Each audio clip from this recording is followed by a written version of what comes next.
ए पृथ्वी लोकरे जी जन्म नहीं ताकू दिने ना दिने एही शरीर को त्याग करने को ही पड़ी। यह ही सृष्टिर नियम। किंतु जेतेबेले मृत्यु भगवानकर कौनसी अवतार होइथाय ताको मृत्यु कुहाजिब नाही, कारण अवतार केबे मरंती नाही। श्रीमद् भगवत गीता रे श्रीकृष्ण कहिसंती, यदा यदा हि धर्मस्य ग्लानिर्भवति भारत अभ्युत्थानम धर्मस्य तदात्मानं सृजाम्यहम् परित्राणाय साधूनां विनाशाय च दुष्कृताम् धर्म संस्थापनार्थाय संभवामि युगे युगे। अर्थात जेबे जेबे धर्मर हानि हेबो ओ अधर्मर वृद्धि हेबो सेही समय पापी मानकर विनाश करिबा पई, साधु पुरुष मानकर उद्धार करिबा पई एवं धर्म स्थापना करिबा पई मो जुगे जुगे अवतार नहीं थाए। आपण माने जानिछंती श्रीकृष्णंकर लीला अपरंपार। जेतेबेले भगवान कृष्णंकर मृत्यु होइथिला सेतेबेले श्रीकृष्णंकर दाह संस्कार करा जायतिला, किंतु श्रीकृष्णंकर गोटिए अंग सेही समय रे जळी नथिला। जदि वास्तव रे एहा सत्य ताहले तांकर सेही अंग एबे केउठारे रहिछि आउ जदि भी अछि तार प्रमाण कौन? आजर ही वीडियो माध्यम रे एहा संपर्क रे कौन कथा रहिछि ताहा जानिबा। भगवान मृत्युलोक किपरि छाडिले एही कथा श्रीमद् भगवत महापुराणर 11 स्कंद रे वर्णना करा जायछि। श्रीकृष्ण मृत्युलोक छाड़ी वैकुंठ धाम जीवा पाई निज लीला द्वारा जदुवंशी मानक मध्य रे एक कलह उत्पन्न करिले।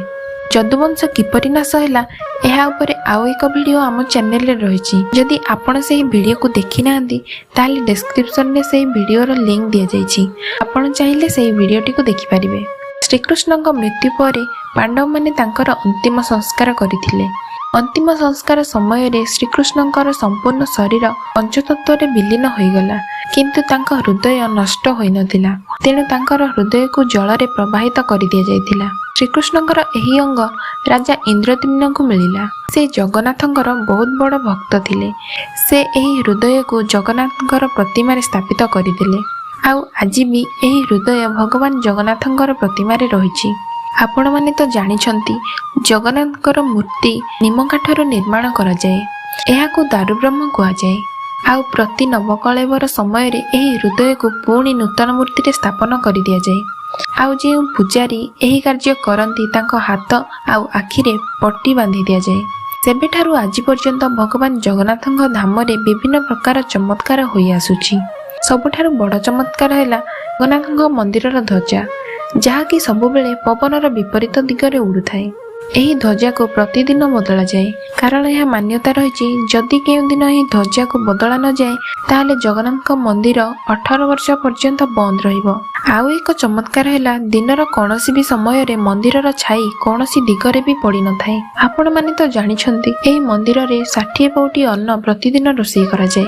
आउ एही प्रसाद बनेଇବା ପାଇଁ 7टी हांडी गोटिए उपरे गोटिए रखी प्रस्तुत करा जायथाय। आश्चर्य कथा एहा जे एही प्रक्रिया रे प्रथमे सबुठारु उपरे थिबा हांडीर भोजन प्रस्तुत होइथाय। मंदिर रे लागिथिबा सुदर्शन चक्र जेउ दिगरु देखिले भी समान प्रतीत होइथाय। एही परि आहुरी अनेक चमत्कार जगन्नाथ मंदिर रे रहिछि। एही सब संकेतरु एहा माना जाय जे आज भी एही मंदिर रे श्रीकृष्णଙ୍କର शक्ति रहिछि। आजर ही वीडियोटी किपर लगिला कमेंट करी जणाइबे। आउ कमेंट रे जय जगन्नाथ निश्चित लिखिबे।